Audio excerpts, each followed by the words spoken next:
नमस्कार दोस्तों, स्वागत है आप सभी लोगों का स्टडी ग्लोब्स पर। 22 जनवरी को प्राण प्रतिष्ठा हुई है राम मंदिर की, लेकिन क्या आप लोग सोच सकते हैं कि फतवा जारी किया गया है क्योंकि एक इमाम है जिन्होंने प्राण प्रतिष्ठा के अंदर अपना पार्टिसिपेशन दिखाया था। क्या कोई भी धर्म इतना ज्यादा संकुचित हो सकता है कि अगर वो किसी दूसरे धर्म के किसी भी प्रोग्राम के अंदर, कार्यक्रम में अगर वो पार्टिसिपेट करते हैं तो उनको फतवा जारी हो सकता है।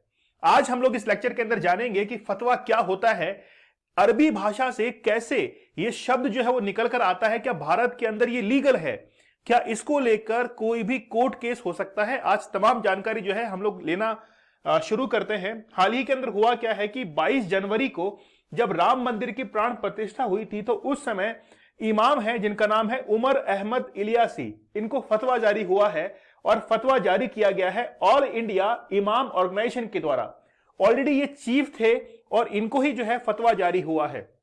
चलिए मैं आप लोगों को विस्तार से बताऊंगा कि आखिरकार फतवा जो है वो किस प्रकार जारी किया जाता है। इमाम को आप लोग देख सकते हैं, इन्होंने अपने इंटरव्यू के अंदर कहा है कि हम लोग कभी भी जो है वो धर्म को लेकर इतना ज्यादा संकुचित ना हो जाए कि हमारी सोच बहुत ज्यादा लिमिटेड हो जाए।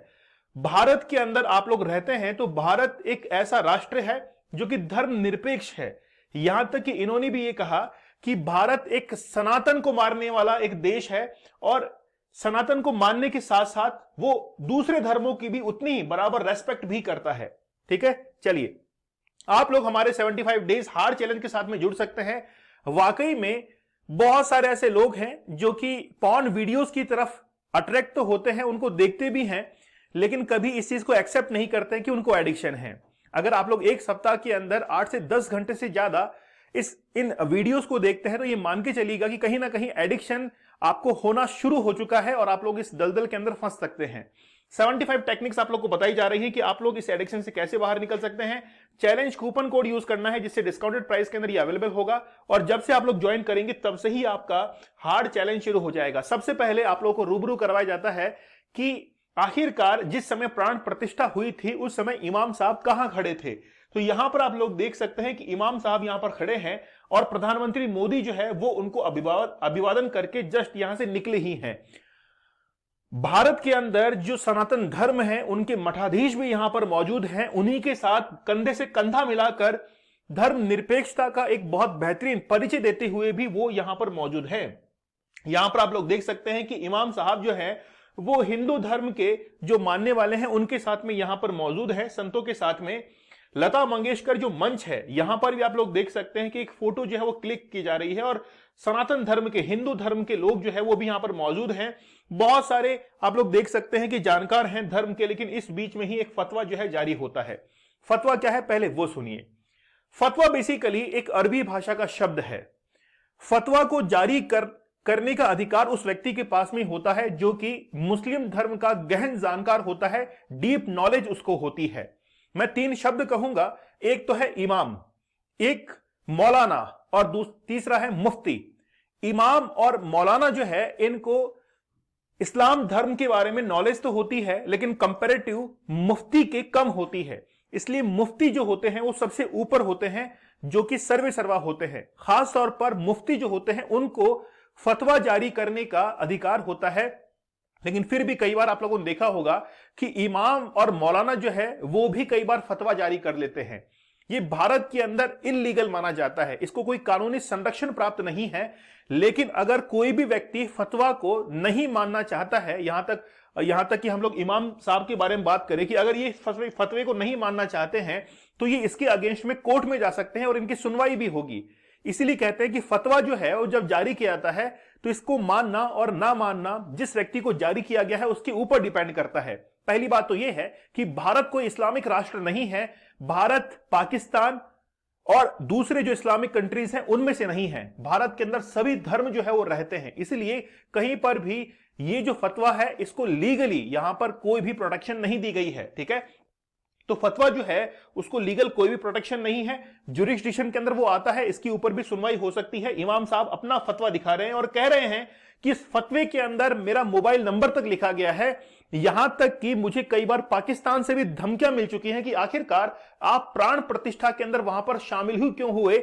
यहां पर एक बात मैं आप लोग को बताना चाहूंगा, मैं आप लोगों को रूबरू करवा देना चाहता हूं इंडिया के कॉन्स्टिट्यूशन के आर्टिकल नंबर 25 और 26 से, जो कि रिलीजियस फ्रीडम के बारे में बात करते हैं और भारत के अंदर किसी भी व्यक्ति को किसी भी धर्म को मानने का एक अधिकार प्राप्त है। वो किसी भी धर्म को मान सकता है, स्वतः जो है उसको ग्रहण कर सकता है। तो यहां पर मौलाना साहब जो है यानी कि इमाम साहब, वो इस बात को कह रहे हैं कि भारत एक सनातन धर्म को मानने वाला एक देश है, जहां पर हिंदू मेजोरिटी के अंदर है और धर्म निरपेक्षता हमारे संविधान के अंदर लिखी हुई है और इसी चीज को हम लोग फॉलो भी करते हैं। इसलिए मेरे वहां होने से इस्लाम के ऊपर कोई भी नेगेटिव नकारात्मक प्रभाव जो है वो नहीं पड़ता है। ठीक है, अब इसकी पृष्ठभूमि के बारे में बात करते हैं, बैकग्राउंड के बारे में। आप लोग को पता होगा कि भारत के अंदर कई मस्जिदें जो है वो विवाद के अंदर है। मस्जिद और मंदिर को लेकर कई विवाद है, जैसे बाबरी मस्जिद और राम जन्मभूमि। अब बाबरी मस्जिद की जगह राम जन्मभूमि मतलब अयोध्या जो है वहां पर राम मंदिर का निर्माण हो चुका है। दूसरा है ज्ञान वापी, तो ज्ञान वापी के अंदर भी एक कॉन्ट्रडिक्शन है, वहां पर भी कॉन्फ्लिक्ट है। तीसरा कृष्ण जन्मभूमि, वहां पर भी अभी मामला सुप्रीम कोर्ट के अंदर है। और चौथा, फोर्थ, जिसका मैंने लेक्चर भी रिकॉर्ड किया था, हाल ही के अंदर महाराष्ट्र में एक नया ही जो है वो मुद्दा सामने निकल कर आया, वैसे पुराना है, 1982 का है, वो पहले से ही मुद्दा था, लेकिन अब जो है काफी हाईलाइट में आ रहा है क्योंकि वहां के जो चीफ मिनिस्टर है उन्होंने अनाउंस किया था कि जल्द ही वहां पर हम लोग मंदिर बनाने वाले हैं और जब तक सुप्रीम कोर्ट से इजाजत मिलेगी हम लोग उसके बाद में इस पर कार्रवाई कर देंगे। ठीक है, अच्छा, अब इन्होंने अपने बीच बचाव में ये कहा है कि मैंने कोई गलत नहीं किया है, मैंने केवल एक धर्म की जो है वो वहां पर कह सकते हैं कि उसका सम्मान किया है, मैंने इस्लाम का विरोध नहीं किया है। और भारत के अंदर इस्लाम को यानी कि इस्लाम को रिकॉग्नाइज तो करता तो है, लेकिन भारत एक इस्लामिक राष्ट्र तो है नहीं, वो सर्वधर्म संभाव की तरफ चलता है। पाकिस्तान से कई बार इनको धमकियां मिल चुकी है, इन्होंने इस चीज का जिक्र किया था एक इंटरव्यू के अंदर। तो इमाम उमर अहमद इलियासी जो है वो बेसिकली इनका कहना यह है कि हम भारत के अंदर रहते हैं और इस फतवे का संबंध जो है वो राम मंदिर के प्राण प्रतिष्ठा से नहीं होना चाहिए। तो ये तमाम बातें जो है इन्होंने लिखी हैं। आप लोगों की क्या राय है, मुझे आप लोग कमेंट सेक्शन में जरूर बताइएगा कि क्या वाकई में फतवा ये जो जारी किया जाता है, क्या भारत के अंदर इसको और कंटिन्यू होना चाहिए या फिर संविधान को फॉलो करना चाहिए। मुझे आप लोग कमेंट सेक्शन के अंदर जरूर बताइएगा। ठीक है, आप लोग हमारे 75 डेज हार्ड चैलेंज के साथ में जुड़ सकते हैं। 75 टेक्निक्स आप लोग को बताई जाएंगी, 75 चैलेंजेस आप लोग को दिए जाएंगे, 75 रियल स्टोरीज आप लोग को बताई जाएंगी, 75 डेली अवेयरनेस के वीडियोस आप लोग को प्रोवाइड करवाए जाएंगे ताकि आप लोग इस एडिक्शन से बाहर निकल सकें। कूपन कोड यूज करना है चैलेंज, जिससे डिस्काउंटेड प्राइस के अंदर ये अवेलेबल होगा और जब से आप ज्वाइन करेंगे तब से ही आपका ये चैलेंज भी शुरू हो जाएगा। दीपक इंदौरा ऑफिशियल, आप लोग मुझे यहां पर ज्वाइन कर सकते हैं। लेक्चर की पीडीएफ और अदर डिटेल जो है वो आप लोग के लिए यहां पर अवेलेबल होगी। चलिए मिलते हैं आप लोगों से अगले सेशन में, तब तक के लिए धन्यवाद, थैंक यू, जय हिंद।